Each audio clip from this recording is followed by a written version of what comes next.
Chers amis, bonjour. Nous sommes le mercredi 19 avril 2023. Il est presque 9 heures. Quelques news de l'Arménie, de l'Artsakh et de la diaspora arménienne.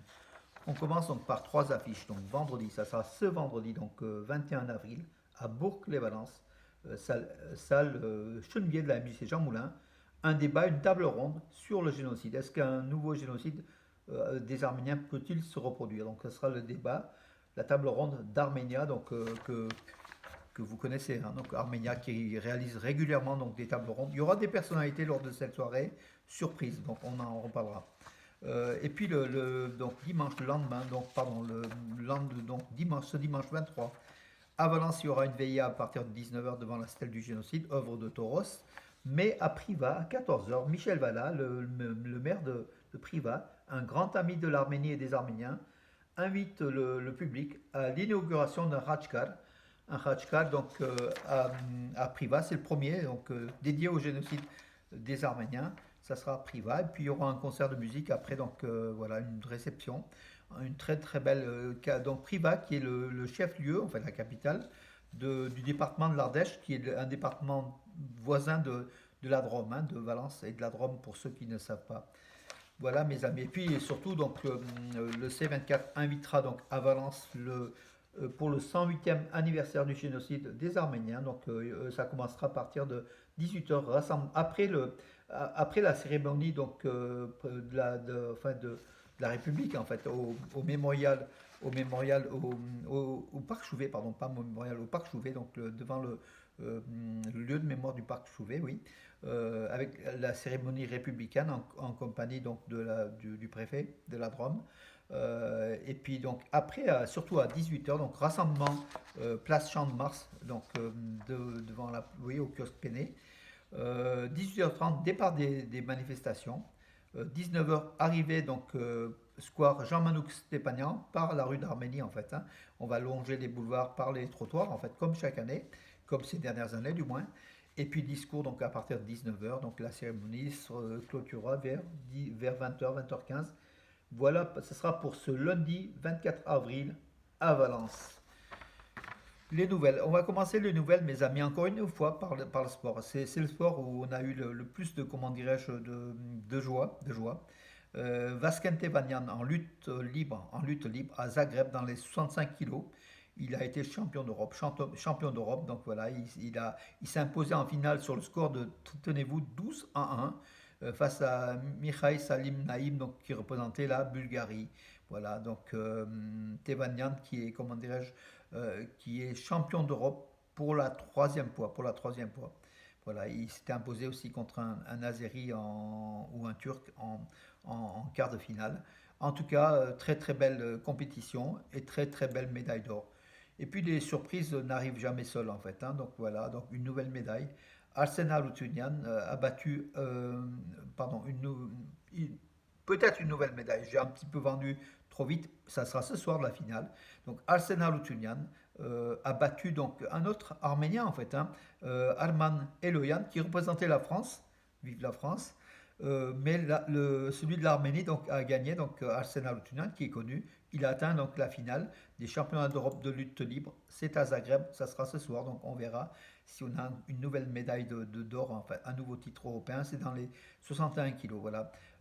Donc Arsenal Outunian, lui aussi, il brigue un troisième titre de champion d'Europe. Voyez-vous les Arméniens comme ils sont très très forts.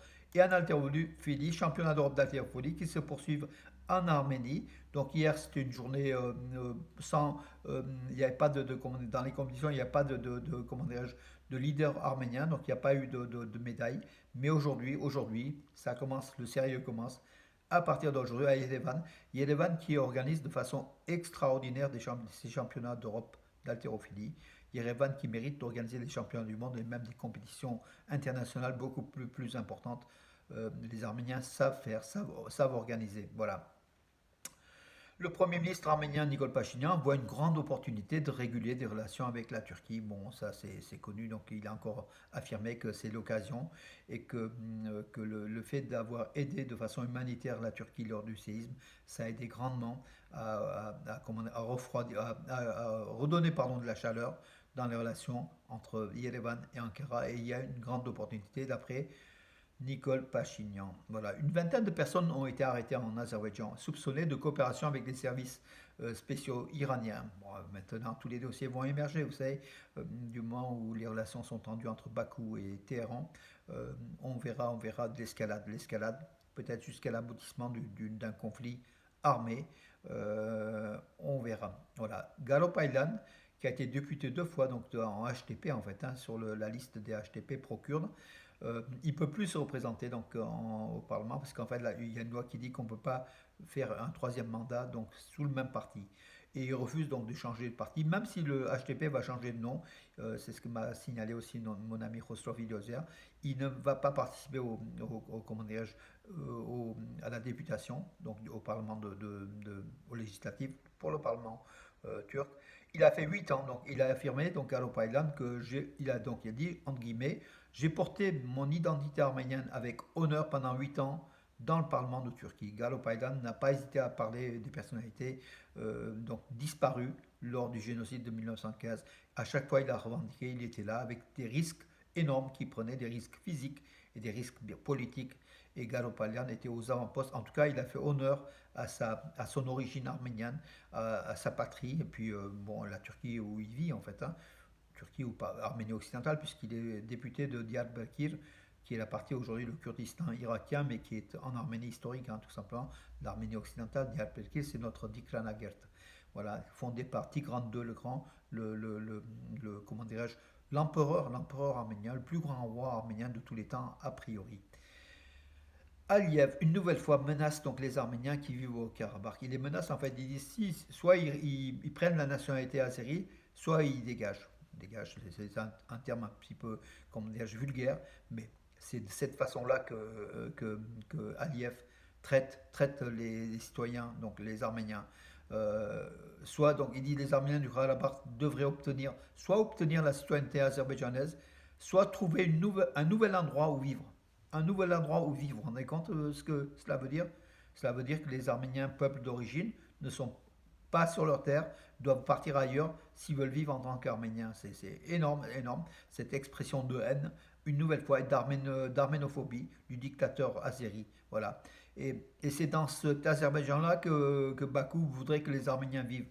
C'est impossible, c'est impossible. Les diplomates l'ont compris, mais ils n'ont pas de courage, donc les diplomates, de le dire haut et fort et d'accuser ouvertement Aliyev, qui n'exécute aucun, comment dirais aucun ordre, hein, en fait, hein, ne serait-ce que celui du tribunal de la Haye d'ouvrir le corridor de la Chine, hein, donc voilà, qui bloque les 120 000 Arméniens de l'Artsakh et qui les menace de famine et de faim, de tout, voilà, de nettoyage ethnique, tout simplement.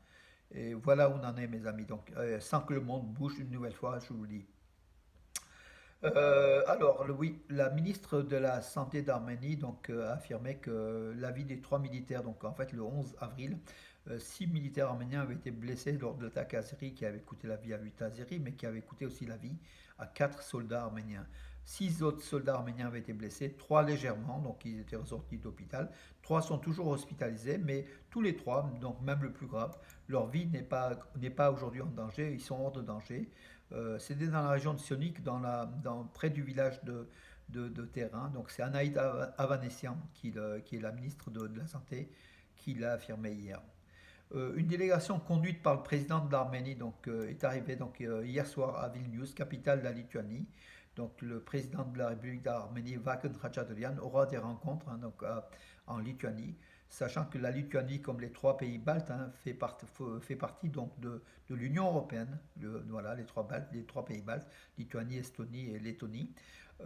Et Vakon Khatchaturian aura des entretiens avec le président, son homologue lituanien, donc voilà, et puis d'autres personnalités. Donc à l'université de Vilnius, il donnera une conférence.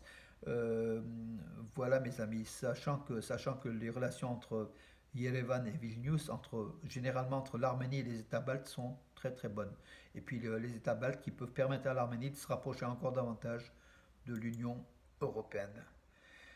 La photo de l'église de Sarmosavank en Arménie a été retenue comme neuvième plus belle photo sur Wikilove's Monuments. Donc en fait c'est un concours auquel ont participé d'une 1600, pardon, 3700 photographe de plus de 30 pays. Voilà, l'Arménie, donc la photo de Haïk Ovanessian était retenue 9e parmi les 150 000.